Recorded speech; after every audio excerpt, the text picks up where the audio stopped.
ये है इसी एक्सरसाइज के क्वेश्चन नंबर 1 का सेकंड पॉइंट। इसको भी हमें कंप्लीटिंग स्क्वायर मेथड से सॉल्व करना है, जैसे हिंदी में कहते हैं पूर्ण वर्ग बनाने की विधि से। तो यहां समझ लो जरा। तो मैंने आपको इसका जो फर्स्ट स्टेप बताया था उसका सॉल्यूशन करते हैं। तो इसका जो स्टेप 1 था, स्टेप 1 में आपको क्या करना था, एक्स स्क्वायर का जो कॉफिशिएंट था वो आपको 1 रखना था। 1 रखने का मतलब है यहाँ इसका जो कॉफिशिएंट होगा उसी से पूरी इक्वेशन में, पूरी क्वाड्रेटिक इक्वेशन में डिवाइड लगाना होगा। तो ये लिखा हुआ था 2x स्क्वायर, यहाँ 2 है तो डिवाइड लगा दीजिए। यहाँ भी क्या लिख देंगे 2 से डिवाइड, यहाँ भी 4/2 2 से डिवाइड, और 0 में भी 2 से डिवाइड। तो 2 से 2 कैंसिल हो जाएगा आपका, और यहाँ बचेगा आपका एक्स स्क्वायर। यहाँ आपका देखो x/2, इसे ऐसे लिख दूं मैं 1/2x। तो मुझे उम्मीद है कोई भी प्रॉब्लम आपको नहीं होगी। 2 से 4 को डिवाइड करेंगे 2 टाइम्स, और 0 में किसी भी नंबर से डिवाइड लगाएंगे तो आपका आएगा 0। तो हमारा जो स्टेप नंबर 1 था, वो हमने बिल्कुल कर लिया है कंप्लीट। स्टेप 1 में आपको क्या करना होता है कि जो एक्स स्क्वायर का कॉफिशिएंट है उसे आप क्या करेंगे 1 बनाएंगे। एक्स स्क्वायर का जो कॉफिशिएंट है आप उसे 1 बनाएंगे। 1 बनाने के लिए क्या होगा, एक्स स्क्वायर का जो भी कॉफिशिएंट आपको दे रखा होगा उसी कॉफिशिएंट से आप पूरी क्वाड्रेटिक इक्वेशन में डिवाइड लगा देंगे। उसके बाद अब चलते हैं हम अपने स्टेप नंबर 2 की तरफ। अब स्टेप 2 जो है हमारा वो क्या ऐसे करना होता है। स्टेप सेकंड में यहाँ आपको as it is x square लिखना होता है, माइनस यहाँ जो लिखा होगा उसमें आपको 2/2 2 से मल्टीप्लाई 2 से डिवाइड करना है, और एक्स वाली टर्म को एज इट इज लिख देना है। माइनस का साइन है तो आप एक बार कर लीजिए, माइनस लगा लीजिए या प्लस लगाइए। अब आपको मैंने बताया था कि यहाँ जो x का मतलब ऑफ x का यहाँ जो ये कॉफिशिएंट होता है इसमें आपको 1/2 से मल्टीप्लाई करके इसका स्क्वायर करना होता है। यहाँ तो x का कॉफिशिएंट है 1/2, और 1/2 से आपको मल्टीप्लाई करना होता है और इसका स्क्वायर कर देते हैं।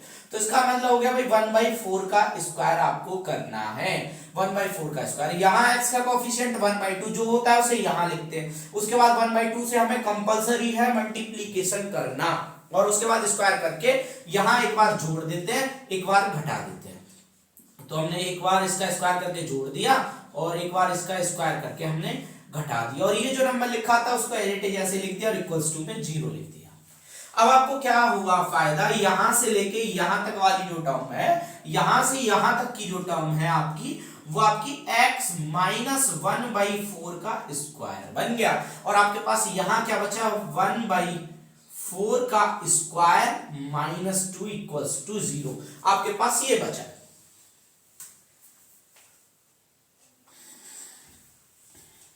अब ये बचा तो इसका मतलब यहां आपके पास क्या होगा x - 1/4 का स्क्वायर। यहां ये वाली टर्म गई तो पॉजिटिव हो गई 1/4 का स्क्वायर, ये वाली टर्म भी यहां पॉजिटिव हो गई। अब इधर करते हैं सॉल्व।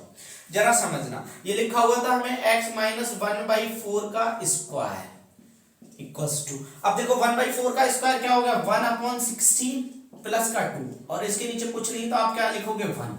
तो इनका जो एलसीएम लिखोगे x - 1/4 का स्क्वायर, एलसीएम आपका क्या हो जाएगा 16, और 16 से 1 हो गया, प्लस 16 2 जा कितना हो गया 32 हो गया कि नहीं, हाँ जी। तो ये हो गया आपका x - 1/4 का स्क्वायर। अब अगर मैं इसे लिखना चाहूंगा तो मैं इसे ऐसे लिखूंगा 33/16। तो ये हो गया x - 1/4 का स्क्वायर इक्वल्स टू 33 पे रूट आ जाएगा और नीचे आ जाएगा 4, ये हो जाएगा प्लस माइनस का, क्योंकि 4 का होता है 16 तो वो कैंसिल हो गया।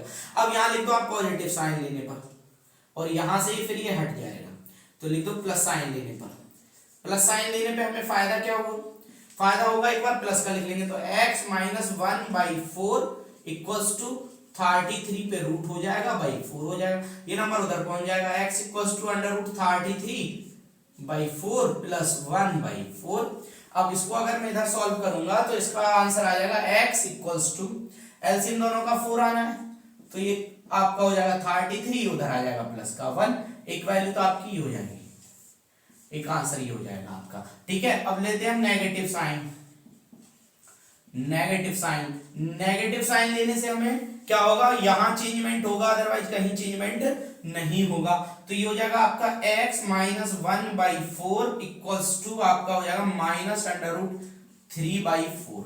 ये वाला नंबर उधर जाके पॉजिटिव, x इक्वल्स टू -30, यहाँ 4 और प्लस का 1/4, तो यहाँ हो जाएगा x इक्वल्स टू एलसीएम 4 आ जाएगा, √33 माइनस का और प्लस का 1। इसे आप ऐसे भी लिख सकते हैं x इक्वल्स टू 1 माइनस √33/4। आप इसे ऐसे भी लिख सकते हैं, ये भी आपका राइट आंसर होगा। तो इसके जो टू रूट्स होंगे,